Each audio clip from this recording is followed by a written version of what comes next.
আব্দুল্লাহ ইবনে ওমর রাদিয়াল্লাহু তাআলা আনহু বলছেন, আমরা বসে আছি 10 জন, এই সময় এক যুবক আসলো, মাদানী যুবক, আনসারি যুবক, মদিনার স্থায়ী একজন যুবক। আব্দুল্লাহ ইবনে ওমর মুহাজির যুবক, মক্কা থেকে হিজরত করে মদিনায় যে রয়েছেন, মদিনার এক যুবক এসে হাজির। কেন? যুবক জানে নবীজি সাল্লাল্লাহু আলাইহি ওয়াসাল্লামের কাছে যে সব জিজ্ঞেস করা যায়, কিন্তু মানুষ মুরব্বীরা ভিড় থাকলে যাওয়া কষ্ট। এখন নিশ্চয়ই নবীজি ফ্রি আছে, এখন যাই শুনে নেব। কি শুনে নেব? এসে প্রশ্ন করছে, বসছে, কাল ইয়া রাসূলুল্লাহ, ইয়া রাসূলুল্লাহ, আইয়ুল মুসলিমিন আফদাল। খেয়াল করেন, আমরা আলেম উলামা নেককার মানুষদের কাছে যাই, প্রথমত যাই দুনিয়ার জন্য, হয় দোয়া নিতে, এটা দুনিয়ার কাজ, অথবা কোনো ঝগড়ার মাসলা শিখতে। সমাজে ঝগড়া হয়, ছোটোখাটো খুঁটিনাটি মশলা শিখতে। আমরা খুঁজে বেড়াই কোন হুজুর আমার পক্ষে বলে। এই যুবক সাহাবী ছোটোখাটো বিষয় নিয়ে আসেননি, এমন একটা প্রশ্ন করলেন যেটা ইসলামের মূল চিত্র এক কথাই তুলে ধরবে। তিনি বললেন, ইয়া রাসূলুল্লাহ, ইসলামের ভিতরে, মুসলমানদের ভিতরে সবচেয়ে শ্রেষ্ঠ, আফদাল, সবচেয়ে বেশি ফজিলতওয়ালা, শ্রেষ্ঠ মুসলমান কে? তাহলে যুবকের প্রশ্নটা কি? মুসলমানদের ভিতরে শ্রেষ্ঠ কে? আমরা কি বলবো? মুসলমানদের ভিতরে শ্রেষ্ঠ যারা রাজনীতি করেন বলে, যারা রাজনীতি মার খায়, যারা তরিকা করেন যারা তরিকা করে, যারা কয় মাদ্রাসা যারা কয় মাদ্রাসা করে, যারা রফাদাইন করে যারা রফাদাইন করে, যারা হানাফি তারা বলে যারা হানাফি তারা শ্রেষ্ঠ। আমরা ছোট ছোট খুঁটিনাটি বিষয় যেগুলো শ্রেষ্ঠত্বের প্রমাণ না, যেগুলো আল্লাহর পথে চলার প্রতিযোগিতা মাত্র, সেইগুলোকে নিয়ে আমরা ঝগড়া করি। আমাদের মনোজগৎ এত সংকীর্ণ, এত ছোট হয়েছে যে আমরা ইসলামের যে বড়ত্ব মহত্ব নিজেরাও ভুলে গেছি, মানুষের সামনে উপস্থাপন করতেও পাচ্ছি না। রাসূলুল্লাহ সাল্লাল্লাহু আলাইহি ওয়াসাল্লাম এগুলো কিছুই বললেন না। তিনি উত্তরে কি বললেন? মুসলমানদের ভিতরে শ্রেষ্ঠ, সবচেয়ে ফজিলত, সবচেয়ে মর্যাদা ওই মুসলমানের বেশি, আহসানুহুম আখলাকান খুলুকান। মুসলমানদের ভিতরে যার আচরণ, বিহেভিয়ার, মানুষের সাথে যার আচরণ সবচেয়ে অমায়িক, সবচেয়ে সুন্দর, ওই মুসলমান হলো মুসলিম সমাজের ভিতরে শ্রেষ্ঠ মুসলমান। হাজারিন, বিস্তারিত ব্যাখ্যা করার সময় নেই। নামাজ বড় দরকার, ইমানের আলামত, খুব কষ্টের কাজ। রোজা কষ্টের কাজ। যাকাত দেওয়া, নিজের হালাল উপার্জনের টাকা মানুষকে দিয়ে দেওয়া খুবই কষ্টের কাজ। তবে সবচেয়ে বড় কষ্ট ভাইরা, আল্লাহর দিকে তাকিয়ে ইমানের দাবিতে নিজের রাগ কন্ট্রোল করা, নিজের অহংকার রোধ করা, নিজের নফসকে নিয়ন্ত্রণ করা, এর চেয়ে কঠিন আর কিছু নেই। কথা বুঝতে পারেননি? নামাজ কষ্ট, রোজা কষ্ট, না রাগের মাথায় গাল না দিয়ে চুপ করে থাকা কষ্ট। ঠিক করে কোনটা কষ্ট? সকাল থেকে সন্ধ্যা পর্যন্ত মুসলমান 17 ঘন্টা, 16 ঘন্টা, 15 ঘন্টা না খেয়ে না পান করে ক্ষুধা পিপাসায় বুকের ছাতি ফাটিয়ে রোজা রাখে না? ক্ষুধা থেকে সবর করে আসে, সে গোপনে পানি খেলে কেউ দেখবে না, তারপরেও সে পানি না খেয়ে, ভাত না খেয়ে কষ্ট করে না?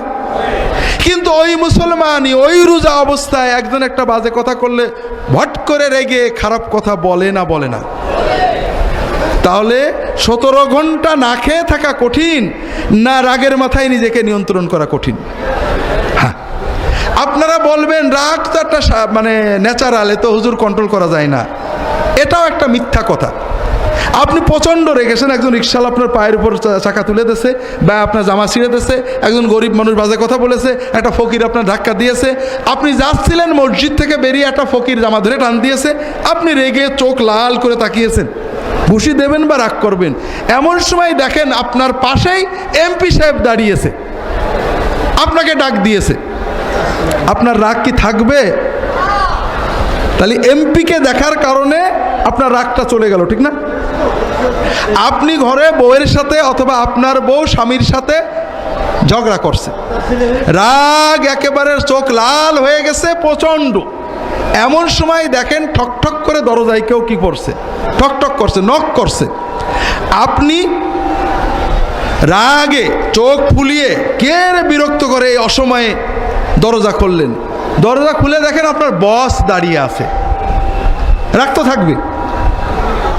রাগ থাকবে তো? থাকবে না।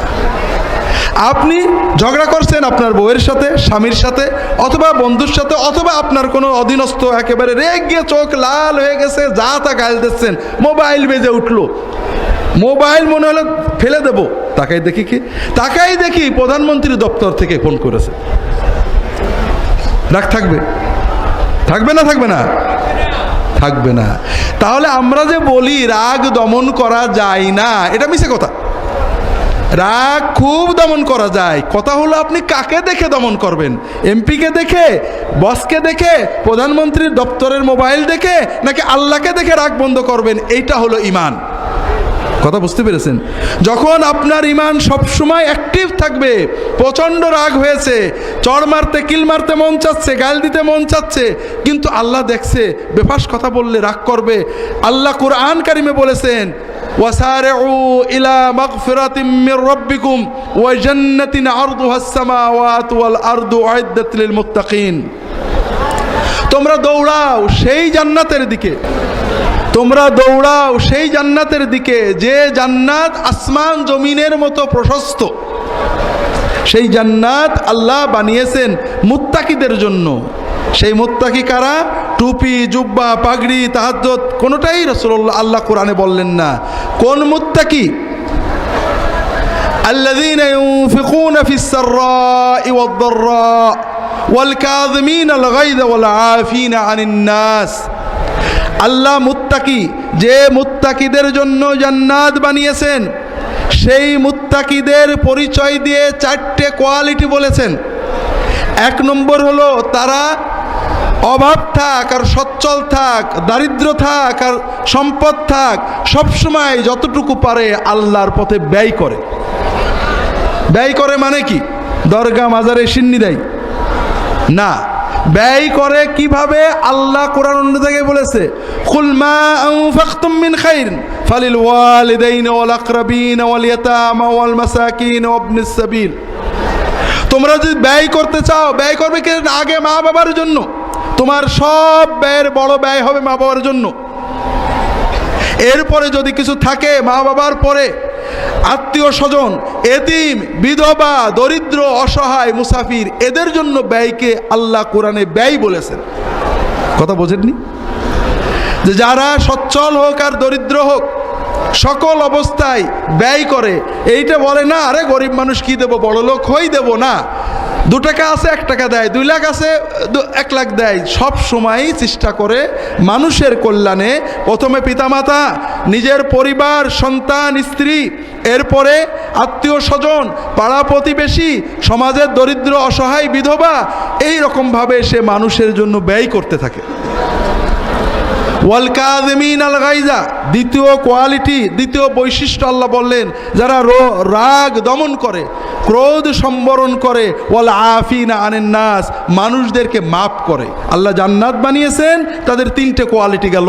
আল্লাহ রাসূল সাল্লাল্লাহু আলাইহি ওয়াসাল্লাম অন্য একটা হাদিসে বলছেন, আব্দুল্লাহ ইবনে ওমর রাদিয়াল্লাহু তাআলা বর্ণিত, ইমাম সৈয়ুতি এনেছেন জামে সগীরে, শেখ মোহাম্মদ নাসিরউদ্দিন আলবানী হাসান বলেছেন, আল্লাহ রাসূল সাল্লাল্লাহু আলাইহি ওয়াসাল্লাম বলছেন, মান কাযামা গায়যান ওয়া হুয়া ইস্তাতিউ আন ইউনাফিযাহু মালা আল্লাহু কলবাহু আমনান রাদান ইয়াউমাল কিয়ামা।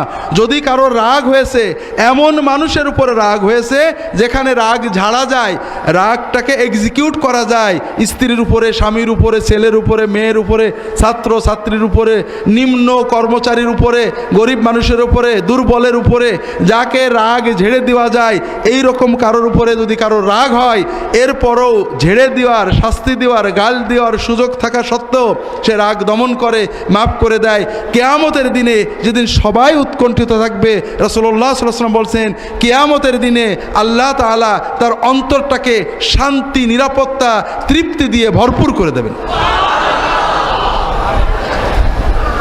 যে মুত্তাকিদের জন্য আল্লাহ জান্নাত বানিয়েছেন, সেই জান্নাতে যাওয়ার মুত্তাকিদের চতুর্থ কোয়ালিটি হলো যে তারা গুনাহ করে। তারা কি করে?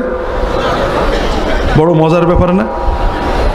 والذين إذا فعلوا فاحشة أو ظلموا أنفسهم ذكروا الله فاستغفروا لذنوبهم ومن يغفر الذنوب إلا الله ولم يصروا على ما فعلوا وهم يعلمون। মুত্তাকি হওয়ার মানে নিষ্পাপ বেগুনাহ হয়ে যাওয়া না। আপনি নিয়ত করলেন আমি ওযু সহ থাকবো, আমি আর ওযু ছাড়া থাকবো না, তার মানে আপনার কোনোদিন ওযু ভাঙবে না নাকি? ভাঙবে? ভাঙার সঙ্গে সঙ্গে কি করতে হবে? ওযু করে নিতে হবে। ভাই, মানুষ নফসের প্ররোচনায়, শয়তানের প্ররোচনায় গুনাহ করে ফেলতে পারে। আল্লাহ যখন দেখেন শয়তানের প্ররোচনায় করেছে, করার ইচ্ছা ছিল না, বাদ দেওয়ার চেষ্টা করেছে, সঙ্গে সঙ্গে তওবা করতে হবে। আল্লাহ বলছেন যারা যদি কখনো গুনাহ করে ফেলে, অন্যায় অশ্লীল কাজ করে ফেলে, সঙ্গে সঙ্গে আল্লাহর কথা মনে পড়ে যায়, সঙ্গে সঙ্গে দেরি না করে, রেট না করে আল্লাহর কাছে মাপ চায়, আর আল্লাহ ছাড়া তো কেউ মাফ করতে পারে না, তারা জেনে শুনে ওই গুনাহটা বারবার করে না, একবার হয়ে গেলেই সঙ্গে সঙ্গে তওবা করে, তওবাটাকে বসিয়ে রাখে না শেষ জীবনে করার জন্য। এই রকম যারা মানুষ, তাদের জন্য আল্লাহ জান্নাত বানিয়ে রেখেছেন। আল্লাহ কোরআন কারিমে অন্য জায়গায় বলেছেন ইন্নামাত তাওবাতু আলাল্লাহি লিল্লাযিনা ইয়ামালুনা সুআ বিজাহালাতিন সুম্মা ইয়াতুবুনা করিব। যারা আল্লাহ তওবা কবুল করবেনই, আল্লাহর দায়িত্ব হলো তাদের তওবা কবুল করা। যারা একটা গুনাহ করে ফেললেই তাড়াতাড়ি তওবা করে আল্লাহর কাছে বলে আল্লাহ আর করবো না, মাফ করে দাও, আল্লাহ এদের তওবা কবুল করবেন, এটা নিজের দায়িত্ব হিসেবে নিয়েছেন। وليست التوبة للذين يعملون السيئات حتى إذا حضر أحدهم الموت قال إني تبت الآن ولا الذين يموتون وهم كفار। আর যারা গুনাহ করে আর জমাইতে হয় মরার আগে করব, অথবা গুনাহ নিয়েই মরে যায়, কাফের হয়ে মারা যায়, এদের তওবা আল্লাহ কবুল করেন না। হ্যাঁ, মরণ পর্যন্ত তওবা কবুল হবে, কিন্তু আপনি জীবনের সব গুনাহ জমায়ে রাখবেন না। আপনি প্রতিটি গুনাহ করার সঙ্গে সঙ্গে তওবা করবেন। শেষ জীবনে যেগুলো হবে, মরার একেবারে শেষ নিঃশ্বাস, ঘড়ঘড়ির আগ পর্যন্ত আল্লাহ কবুল করবেন। কিন্তু আমরা যেটা করেছি ভাইরা, আজীবন নিশ্চিন্তে গুনাহ করি, মরার আগে হুজুরের ডেকে এনে তওবা পড়ি। ভাই, আর যাই করেন, আমাদের যাই দেন হাদিয়া তোফা, আপনাদের কোনো লাভ হচ্ছে না।